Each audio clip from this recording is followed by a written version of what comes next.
Bom dia, bem-vindo a mais uma edição do podcast Bit a Byte, nessa edição especial onde estamos gravando aqui direto do Gartner Security, no segundo dia de evento que está aqui bombando e explodindo em mais esse evento que para mim é um dos melhores eventos de segurança do ano em São Paulo. Feliz em trazer uma convidada muito especial e para minha alegria, vocês sabem, né, eu adoro entrevistar mulheres em tecnologia. Ontem eu tive o prazer de ter a Tereza do Bradesco aqui e hoje eu estou com a Mari. Mais de 20 anos no mercado de cibersegurança, uma referência em São Paulo nesse mercado de cibersegurança. Consegui trazê-la aqui para esse bate-papo que vai ser muito rico. Mari, obrigada pela sua presença, por ter topado aqui estar com a gente nesse podcast. Obrigada pelo convite. Vamos Vou lá. fazer uma apresentação rápida sua aqui. Como eu falei para vocês, a Mari tem um pouquinho mais, né, Mari, de 20 anos aí de mercado. Ela é líder em tecnologia, ela está como CISO em uma empresa reconhecida aqui em São Paulo esse ano. Tem uma trajetória muito marcada, isso me chamou muito a atenção pela inovação, propósito e pela promoção da diversidade, né? Isso é muito rico no mercado de cibersegurança, né? E ela é reconhecida muito no mercado por sua visão sistêmica e sua habilidade de traduzir, né, desafios complexos, né, Mari? E a gente vai conhecer um pouquinho da Mari e fazer algumas perguntas aqui, trazer um pouquinho da experiência da Mari, experiência como líder em cibersegurança e principalmente como mulher em cibersegurança. Mari, obrigada mais uma vez por topar esse bate-papo, seja bem-vinda. Mari, eu gosto muito que os nossos convidados façam uma apresentaçãozinha rápida do que é melhor do que eu traduzir isso aqui num texto, né? Fala um pouquinho de você para mim antes da gente começar.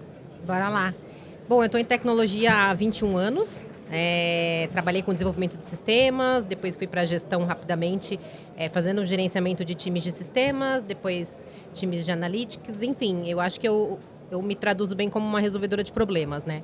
E aí a Cyber entrou na minha vida também dessa maneira, né? Então existia um desafio da consultoria de trazer o tema para o Brasil e eu, como acho que boa desbravadora, fui convidada e aí entrei em Cyber há mais ou menos 7, 8 anos e por aqui fiquei, né? Minha última experiência foi no Carrefour. Legal. E atualmente eu estou como responsável de Cyber na RD Saúde. Que legal, muito bom. Grandes empresas, né? Grandes empresas, grandes responsabilidades, que bacana. Mari, para começar, eu sei que você já passou por áreas muito diferentes aí na sua carreira, né? Você começou como cyber, mas você tem uma base técnica, né? Então você começou como técnico, hoje você continua como técnica, mas você é uma líder, né? Engenharia, você já passou, certo?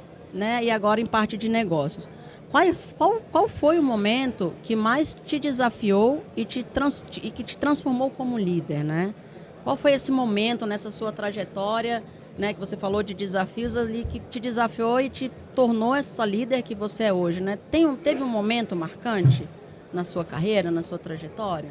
Teve sim, foi na consultoria mesmo, onde eu pude praticamente que empreender, né? Como a gente estava aqui comentando um pouquinho antes da gravação.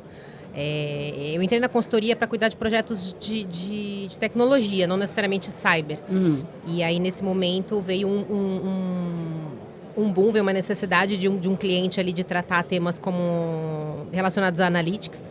E em 2017, né, então há 7 anos atrás, existia uma escassez de profissionais. Então, nesse momento, eu tinha um desafio, era um cliente grande, era o Santander na época, que tinha uma necessidade, e aí eu tive que aprender a recrutar, né, buscar, não sei se eu aprendi ou eu identifiquei essa habilidade. Essa habilidade, eu acho que foi isso, eu identifiquei essa habilidade de identificação de perfis fora do padrão, assim, né, fora do óbvio, na verdade, né, então, acho que construir um time do zero e entregar bem exige que você veja além do hard skill. Então, acho que foi nessa época que foi um super desafio. Não era um tema que eu dominava, eu não conhecia de analytics, mas eu pude entender que os perfis de economia, de áreas que não necessariamente tinham nada a ver com tecnologia, eram com a sua formação original. Exatamente, eram os perfis que iam entregar e entregar bem ali no cliente, né, como analista de dados, engenheiro de dados. E aí super deu certo. E aí depois foi replicar, né, para a área de cyber foi a mesma coisa também. Claro que a gente tem perfis técnicos bem fortes, né, mas dá para fazer o mesmo link, né? Você tem como trazer perfis multidisciplinares e treinar times fortes. Então, eu acho que esse foi o maior desafio, que deu uma virada. Exatamente. Essa virada de chave, né? Virada de chave, exatamente. Até minhas lideranças, né, e alguns pares, né, desde a época de Carrefour falavam, poxa, Mari, você sabe criar time, né? Você sabe formar times. O que você faz, né? Qual o segredo, né? Qual o segredo?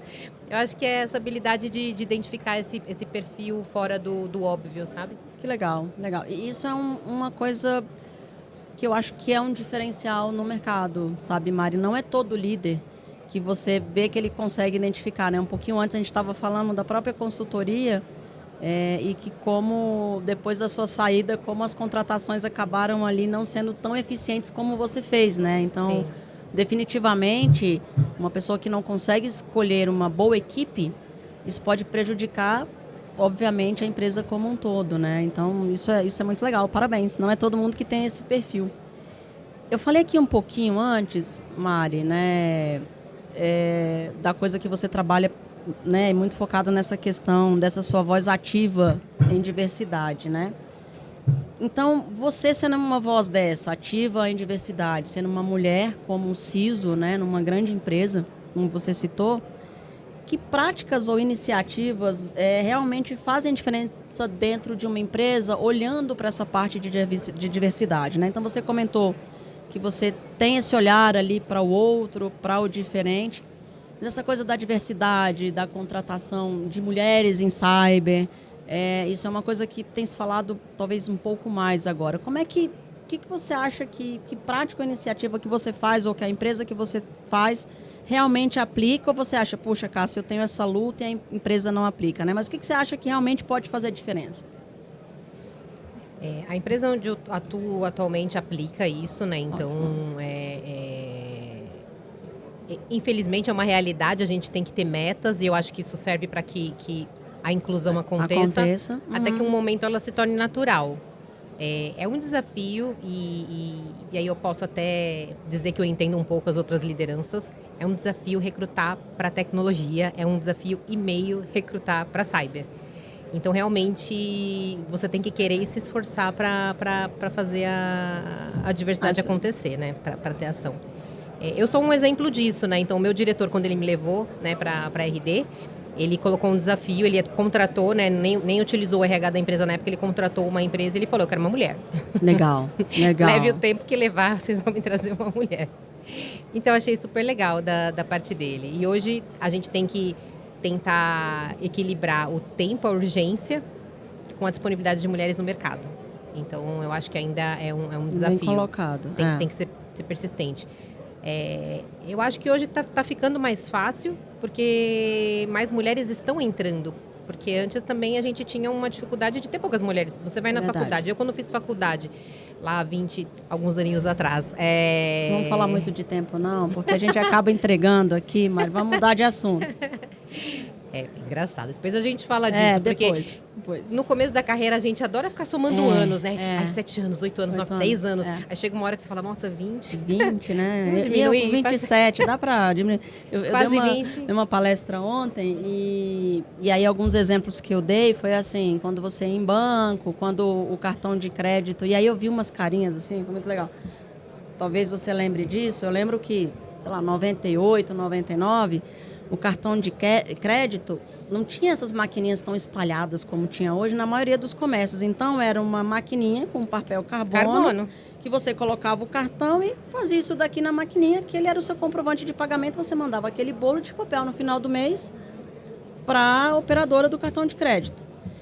Quando eu falei isso ontem na palestra, eu vi umas carinhas assim que eles não estavam entendendo o que eu estava falando. Assim, sabe? Aí eu falei, realmente talvez eu tenha que parar de usar esse exemplo, porque eu já estou me comprometendo nessa história aqui, né? Mas eu lembro, a gente tem 3 anos de diferença, só eu vi então, a maquininha, usei ficha no orelhão. Isso aí. Mas acabei te interrompendo, mas eu entendo. Não, mas assim, eu estava dizendo Quando eu fiz faculdade, a turma tinha quase 100 alunos. Tinham 2, 3 mulheres na sala. Que geralmente saem antes no meio do curso, né? Eu escuto muito essas histórias. Exato. Então, assim, é um desafio para a liderança também recrutar diversidade. Né? Um exemplo bem legal, uma oportunidade que eu tive no Carrefour, né? Foi de liderar, né? De coliderar um programa de talentos. Isso é legal. De cyber e privacidade. Então, poxa vida, a gente criou um programa ali para trazer 10 talentos para privacidade e pessoas recém-formadas, né? Então, também tive o prazer de recrutar advogados e adoro ter advogado no time. Advogados que trabalham em cyber? Trabalhavam com privacidade inicialmente. Legal. Mas depois eles tinham algumas que faziam cyber também, Olha outras só. que estudaram tecnologia. Massa, legal. Uns perfis bem mosquinha branca, legal. sabe? E a gente recrutou também pessoas, 5 pessoas para cibersegurança. E aí não necessariamente eram recém-formados, né? Eram pessoas em transição de carreira, pessoas de diversidade, né? Negros, mulheres. Legal. Então foi muito legal dar essa oportunidade, né? Enfim, eu acho que está no dia a dia, a gente não cair no esquecimento e insistir, persistir um pouquinho. Mas eu me cobro um pouco, eu poderia ser mais ativa na comunidade feminina, nos grupos de mulheres. Mas não necessariamente estou neles, mas tenho as minhas açõezinhas. As suas ações. No dia a dia. Mas a gente entende, é muito corrido. Eu me cobro um pouco também. Eu acho que eu gostaria de fazer mais, né? Mas a gente ali, às vezes, somos consumidas pelo tempo, trabalho, família, correria. Mas eu trouxe, né? A criação do podcast, do Bit a Byte, foi muito isso. De trazer e deixar o público informado e deixar à disposição, por exemplo, um LinkedIn seu, que a gente gosta de deixar no final da gravação. Então, eu vou repetir o que eu falei para a Tereza. Eu tenho certeza que a Mari, talvez não umas respostas muito rápidas, porque eu sei que ela está corrida, mas ela pode ser uma pessoa que você tiver alguma dúvida, Sim. Pode ajudar. Então, a gente vai deixar o linkzinho aí para vocês ao final. Mas é um caminho, né, Mari? Pelo menos a gente está ali tentando essa construção, mesmo que não como talvez gostaríamos e que em algum momento quero poder fazer, mas não deixar de fazer, para mim, já é um grande passo. Mari, a gente anda ultimamente aí cercados, né, de muitos dados, de muitas informações. Mas nem sempre a gente toma as melhores decisões nessa loucura de tecnologia e com o que a gente tem, né? Onde, com a sua experiência de liderança, né, que você trouxe da consultoria, Carrefour, e onde você se encontra agora, onde é que você acha que as empresas mais erram nesse processo? Olha, eu tive também a sorte de trabalhar em 2 empresas com cibersegurança e privacidade de dados que se preocupavam muito com relação aos dados, né? O Carrefour, uma delas, e a RD nem se fale por conta de dados de saúde.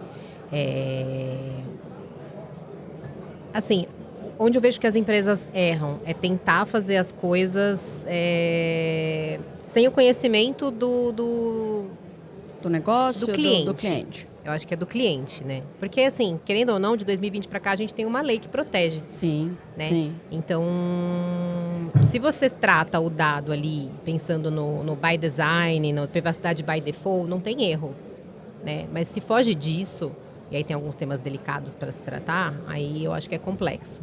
Então, algo que eu percebo que as empresas estão atrasadas e no tempo de IA não dá mais para estar, é na parte nos temas relacionados à classificação da informação, tagueamento de dados.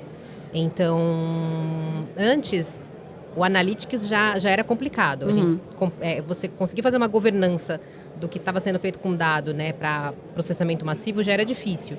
Agora, para IA é imprescindível. E aí vem os desafios adicionais, né? Onde a IA, através de processamentos mais complexos, ela pode inferir o dono do dado. Então, os problemas que a gente tinha, os riscos que a gente tinha aumentaram. Então, eu acredito que é a classificação da informação, que algumas empresas vêm deixando para depois, mas... Em que em algum momento... Na realidade, em algum não. Eu acho que já vem cobrando um preço e eu acho que algumas empresas... E aí eu falo do outro lado aqui da bancada, né? Com os meus clientes finais, eu sinto um pouco isso também. Assim, acho que o preço já começou a chegar. Você tem essa percepção também? Tem, né? Já, porque quando você precisa dar um passo para frente, né, no uso dos dados, na verdade você tem que voltar algumas casinhas e fazer algumas lições de casa. Mas enfim, mas o Boa mas o tema de Data Protection eu sei que ele é abrangente. É mais abrangente. Ele é abrangente. Isso, mas foi uma boa resposta. Vocês entenderam porque eu quis trazer a Mari aqui, né, gente? Ela só deu resposta assim, na medida. Obrigada, Mari. Pegando esse gancho de inteligência artificial que você falou, né? Então, com a inteligência artificial, mudanças geracionais e novos modelos aí começaram a surgir, né? Principalmente ali para a parte de liderança. Como é que você enxerga o papel da liderança nos próximos anos com essa evolução de tecnologia, com a IA generativa, né? E ontem eu tratei esse assunto um pouco aqui com o Souto, um outro convidado nosso da Agility, em que a IA ela já existe há um bom tempo, né? A gente que está nesse mercado, mas a coisa da IA generativa, essa coisa de chat GPT que está, né, agora, sei lá, 5 anos para cá, de 4 anos mais forte para cá, né? 1 ano para cá. 1 ano para cá, né? É porque já vinha ali, porque antes não se falava nada, mas de 4, 3 anos. Mas vinha como uma coisa muito futurista. Mas vinha, né? E de 1 ano e meio, eu chuto 1 ano e meio, 2 para cá, né? A gente estava até conversando aqui. Deu o exemplo do WhatsApp, né? Lá vai eu revelar a minha idade, gente, aqui de novo. A gente, quando o WhatsApp veio, a gente falou, cara, como é que eu vivi sem isso, né? Porque a gente trocava SMS. Eu lembrei aqui, é péssimo os meus exemplos. Porque... Vai falar do BIP, né? Não, eu vou talvez um pouquinho pior. Que linha telefônica era paga. Caríssimo. Linha telefônica era um bem, né? 3 linhas telefônicas você comprava um carro. Você vendia, era um negócio maluco, né? E aí, de repente, veio telefonia móvel, né? Celular grande, pequeno, né? Desde o BIP. E aí veio internet e veio o WhatsApp. Cara, como é que a gente vivia com SMS, pagando SMS, né? Era uma loucura, né? Tinha pacote, e aí a gente está vivendo... a gente está vivendo a mesma coisa agora com a IA generativa, né? Hoje, textos, e-mails, né? Roteiros de podcast. Gente, eu vou confessar, muitos dos meus roteiros são auxiliados por inteligência artificial. Por que não usar isso a nosso favor, né? Mas como é que você enxerga, então, o papel na liderança nessa construção histórica aqui que eu fiz, né? Porque a gente está indo ali, né? Como é que você enxerga, Mari? Sua visão. Ai, que difícil. Complexo essa é um dos temas que vem, mas... É um dos temas que vem tirando meu soninho, porque... Eu me lembrei daquela época da consultoria, onde eu tinha que trazer um volume de profissionais para Analytics e não tinha essas pessoas no mercado, né? E agora eu tenho um desafio dentro de cibersegurança, que já tem escassez de profissionais. E agora espera-se que esses profissionais também tenham conhecimento em inteligência artificial. Tá difícil pra caramba. Tanto ter... o profissional... Hoje a gente tem deficiência de conhecimento em IA para tudo. Então, por exemplo, eu preciso avaliar projetos de IA da companhia. Como que eu avalio? Os meus profissionais eles precisam saber como é que eles avaliam. Então, assim, as equipes de inovação estão sendo cobradas para criar inovação e a gente precisa proteger o que nem as pessoas sabem usar ainda. Como a gente protege? Como a gente avalia, né? E aí você avalia o projeto de IA usando a IA, né? Ia ser uma piada pronta. Exato. Então esse já é um super desafio, como treinar as pessoas para que elas saibam avaliar a segurança de uma IA. E o outro é como usar a IA dentro de casa, né? Na verdade tem vários desafios, dá para falar aqui por horas, né? Então como fazer o time usar? A gente vai ter que buscar multidisciplinaridade de novo. Então, claro que o time que está ali dentro de casa tem que estudar, tem que minimamente saber usar os prompts. Eu acho que vem uma questão ali também de dar um pouco de tranquilidade para o time, que a IA não é esse barulho todo, que vai substituir pessoas a curto prazo e elas vão ser dispensáveis. Mas as pessoas precisam saber usar. E eu acho que não tem nenhum problema, na verdade, dizer que você faz o seu texto com a IA. Não. Hoje em dia, se você não usa IA, nossa, por que você não usou IA? Você ficou escrevendo isso dois sozinha? Eu faria em 5 minutos, você gastou 40. Gastando esse tempo, Exato. Então, assim, as pessoas precisam saber comandar a IA, minimamente, né? Fazer ali o promptzinho.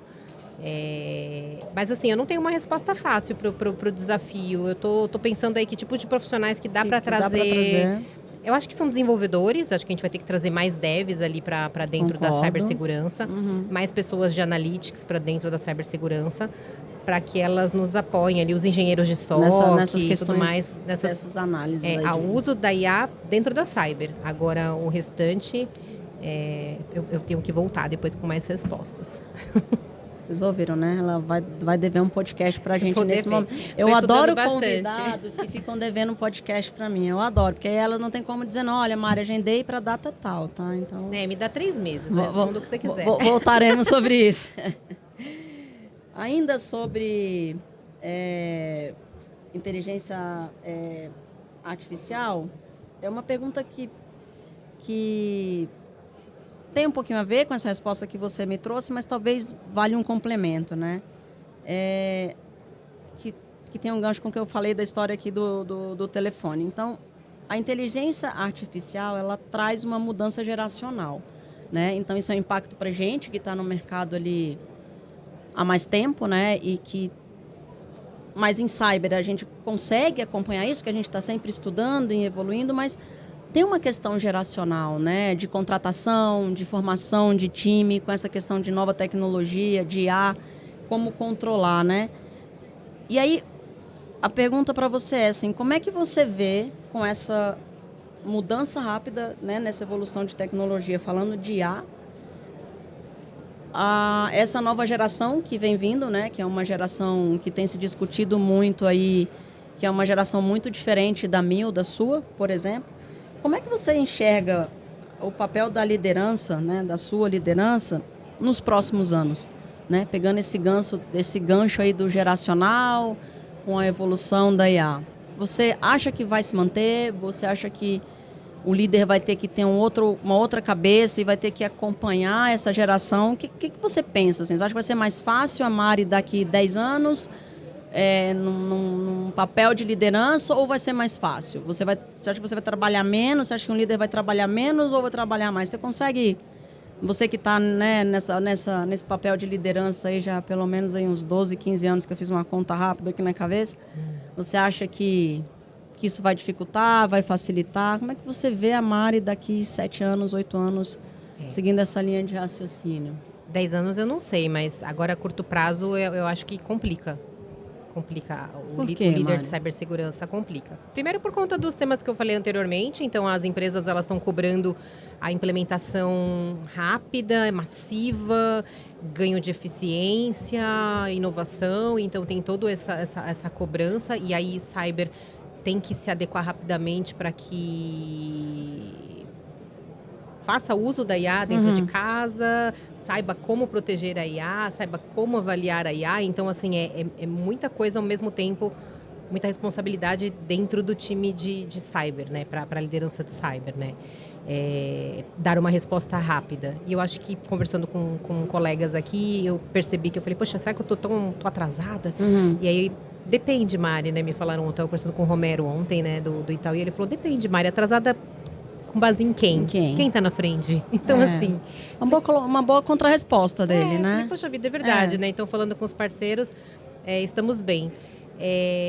Mas por que eu acho que eu vejo uma preocupação, além desse desafio todo? Porque a nova geração, claro que ela já vem AI friendly, sei lá como é que chama, ela já vem com celular, nasce com o celular na mão, né? O neném sai da barriga e já está lá com o celular vendo videozinho. Porém, é uma geração que tem, não sei o que estou dizendo, né? Tem pesquisas dizendo sobre isso. Tem dificuldade em ter atenção e tem dificuldade em ter profundidade. É uma geração que precisa entender que nem tudo o caminho é mais curto. Então, a IA ela é um habilitador, ela não é o resolvedor do seu problema, né? Então... a gente começou agora um programa de talentos, lá um programa de estagiários, né, na RD como um todo, e aí foi perguntado... Para todas as áreas, todas né? as áreas. Legal. Então, foi perguntado para eles como é que eles usavam a IA no dia a dia, e aí eles disseram para estudar, para responder perguntas ali, dúvidas, e até como terapia, né? Então, aí são dois perigos, né? Então, assim, então você percebe que eles ainda não têm uma consciência, né, do que a IA tem que trazer para eles. Então, eles têm que saber utilizar a IA. Então, para você usar num estudo, você tem que buscar artigos confiáveis, aí você coloca a IA para trabalhar para você, para fazer resumo, para te trazer contexto, né? Ontem, num exemplo aqui, dado por uma pessoa do Gartner, numa palestra, pediram para a IA citar países que começassem com a letra Y. Ela citou um país com a letra Y e depois 2 com a letra Z. Então, assim, numa pergunta básica, a IA errou. Agora, imagina um assunto que você não conhece. Fale para mim sobre tal coisa. Crie perguntas sobre tal assunto. Se você não conhece nada do assunto, qualquer coisa que ela soltar ali para você é verdade. Exato. Então, essa é a minha maior preocupação. Fazer com que eles tenham consciência de como usar a IA. Então, assim, a IA me traz respostas. Não é bem assim, tira suas dúvidas.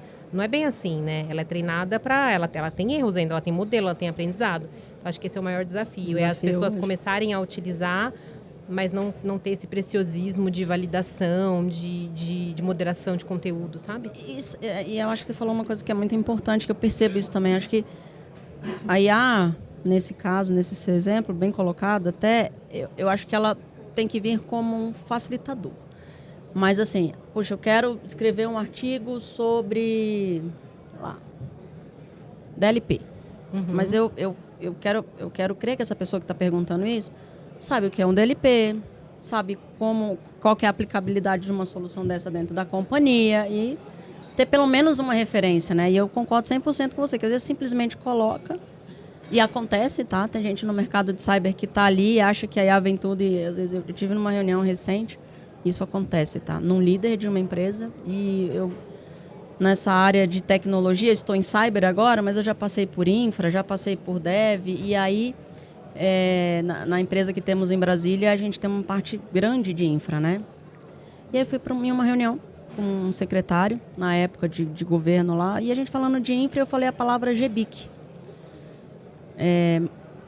E ele era um gestor de infraestrutura. Então, você fala GBIC, você fala, pô, minimamente eu acho que eu sei, ele vai entender o que eu estou falando. E eu vi a cara dele, era uma pessoa mais jovem, que não tinha ideia do que era uma GBIC. Eu falei, vou ter trabalho nesse cliente aqui, né? Porque a gente quer desenvolver um negócio. Então, acho que tem muito disso. Eu acho que a IA está deixando até as pessoas talvez um pouco mais rasas. Você usou esse termo, né? Porque está tudo muito mais fácil.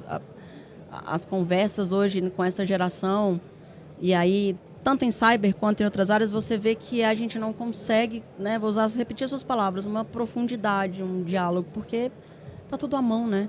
A gente já tinha isso muito à mão, vamos dizer, antes da DSA generativa agora que vem acelerando, com o próprio Google, né? Com as próprias páginas de pesquisa, né? E eu vejo que isso está piorando mais. Então, eu concordo com você que acho que pode ser um problema. A gente está quase terminando, Mari. Eu ia até pular essa pergunta, mas aí você deu o gancho e eu vou ter que fazê-la, não vai ter jeito. Porque você trouxe o assunto exatamente da pergunta, assim, que é, em meio, então, a tanta tecnologia, como manter o foco nas pessoas, né? E das pessoas, né? E como equilibrar eficiência com empatia, né? Então, tem tudo a ver, mais um desafio para você. Então, você falou, Cássia, é difícil.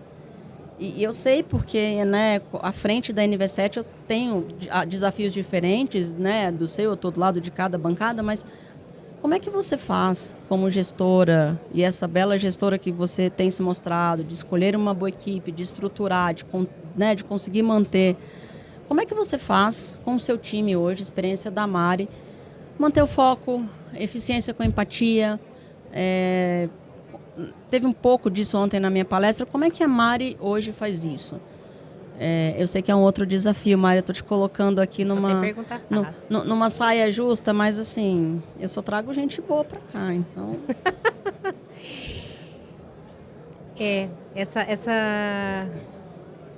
sim, eu vou ser bem sincera, claro que a gente tem que ter dedos para falar, porque cada um interpreta como quer. É por isso que eu perguntei a Mari, né? Que você, exatamente. Isso, gente, né? É até importante, Mari, eu vou te cortar aqui rapidinho, que o que é dito aqui são as opiniões pessoais, e você, o público aqui do podcast, tem a sua, então é uma troca de experiências, né? Então, pode falar, Mari, que a gente entende que a pergunta é para a Mari.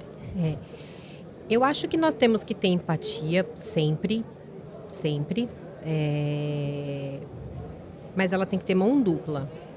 Então, acho que é importante o líder, ele tem que descer ali da posição dele e mostrar, inclusive, fragilidade, medo, preocupações, né? Sei lá, como a gente pode dizer, para ele entrar nessa escala de humanidade e compartilhar o desafio com o time.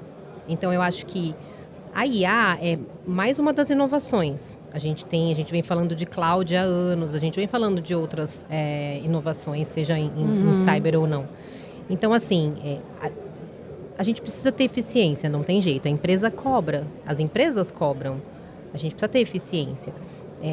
Porém, a gente precisa dar condições para as pessoas também e tempo para elas aprenderem. Eu acho que está uma responsabilidade do líder fazer esse mix, né? Porque a gente precisa das pessoas antigas, assim como eu, né? Que com mais tempo de mercado, que precisam de um tempo maior para adaptação. Para mim é uma adaptação também, ter que entender, estudar e tudo mais. E olha que eu não estou sendo cobrada tecnicamente de colocar ali a mão na IA. Imagina para o restante do time, né? Das pessoas mais antigas. Então, acho que a gente tem que ter empatia, dar condições.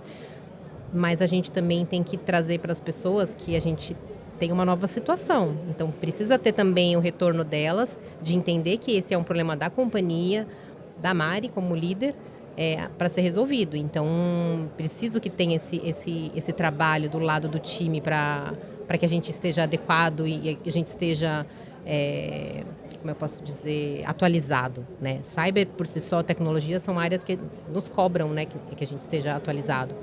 Então, eu acho que é nesse sentido de acalmar as pessoas, porque quando a gente fala de eficiência, parece que você quer colocar a IA ali e mandar todo mundo embora, reduzir time. Não necessariamente, mas talvez cargos mais operacionais, atividades mais operacionais, elas vão ser substituídas. Não só por eficiência pensando em custo, mas por eficiência pensando em redução de risco. Sim. Então, o tempo de resposta que um humano dá é diferente de uma máquina. Então, eu reduzo o risco. Agora, eu tenho que fazer as pessoas entenderem que eu preciso que elas exerçam outras funções, né? Que elas saibam comandar a IA ou criar ali, né, os prompts, criar os casos de uso e tudo mais. Então, eu acho que é a maneira... A gente tem que parar, às vezes, no meio da correria e explicar para as pessoas, né, descer ali com elas e passar o tamanho do problema, né, para entender qual que é o desafio do negócio, da Mari e deles.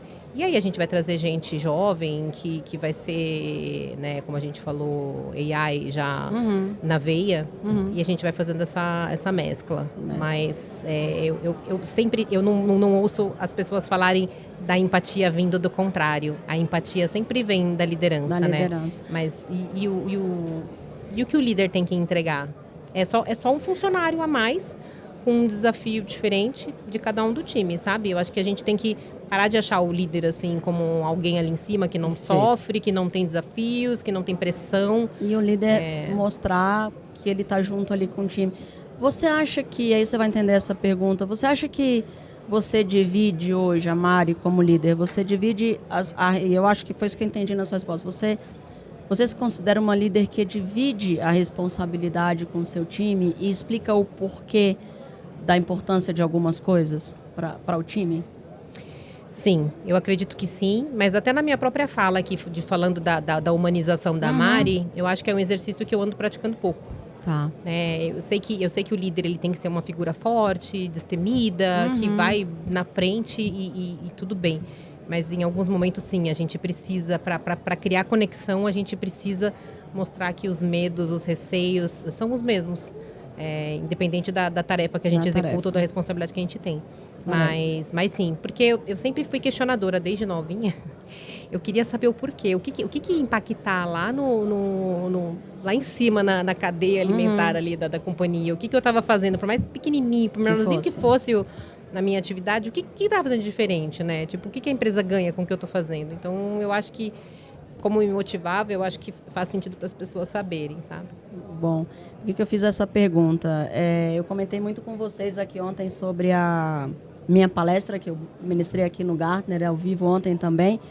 E eu acho que a Mari é um exemplo de uma líder não solitária e que, de repente, Mari, que bom você está longe do trust fatigue, que é o que eu trabalhei ontem, que hoje é esse novo burnout dos líderes de segurança. Que é essa coisa de não ser um líder sozinho, de se mostrar não vulnerável, mas que você está junto com o time ali, explicando o porquê e dividindo as responsabilidades. Mas aí você acabou de responder que isso já vem de você lá atrás, no início da carreira, por que eu estou fazendo isso, qual que é a intenção, né? Agora a Mari está me devendo um podcast, vou ter que fazer um convite para ela aqui, porque na minha próxima palestra, que já está marcada, eu vou usar ela como exemplo e vou ter que levar ela para ir na palestra comigo. Mari, a gente está acabando, e para terminar, eu queria só que você desse um conselho assim, reto, direto, para quem está começando agora em tecnologia, para liderança. Se você pudesse dar um conselho direto e honesto, qual seria? Eu acho que para quem está começando na área, né, os jovens, não serem rasos, né, não serem profundos nos assuntos, usar a tecnologia a favor, mas não depender da tecnologia. 100%, né? Então, eu acho que essa é uma boa dica. E para quem está indo para a liderança agora, é bem desafiador. É bem desafiador, tem que gostar de pessoas. Tem que gostar de pessoas e não só do cargo. Não ir para a liderança por poder, por posição. Mas, claro, todo mundo tem direito de querer poder e posição. Não é feio dizer e assumir. Mas... Cada um tem um sonho, um desejo. Exatamente. Isso Mas tem que gostar e ter prazer de fazer e de habilitar o crescimento das pessoas. Eu acho que isso é o mais legal na liderança. Então, você tem que entender o porquê para você ser um bom líder. Se você busca somente, né, posição e poder, talvez você não seja um bom líder. Porque o líder, ele é um líder de pessoas. Então, assim, se na sua resposta não tiver pessoas em lugar nenhum, talvez a carreira Y seja melhor. E qual o problema também? Ser um líder técnico e tudo mais. Então, eu acho que é isso.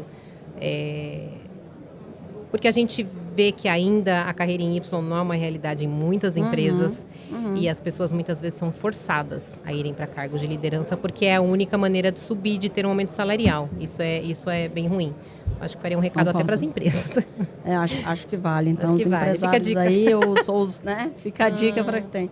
Mari, que delícia de papo. Obrigada por essa aula generosa. Foi incrível ter você aqui. Desculpa, né, gente? Uma mulher líder em cibersegurança, profunda, um bate-papo incrível. Foi mais um episódio muito bacana. Obrigada por ter aceitado o convite. Obrigada por ter estado aqui com a gente, Mari. Obrigada a você. Gente, esse foi o nosso último episódio aqui ao vivo, direto do Gartner. Foi uma experiência maravilhosa trazer o Bit a Byte para esse evento e poder trazer pessoas como Mari, como Soto, como Tereza, nesse nosso bate-papo aqui. Então, eu tive com o Leonardo, né? A gente bateu um papo gigante também aqui sobre a cibersegurança em indústrias.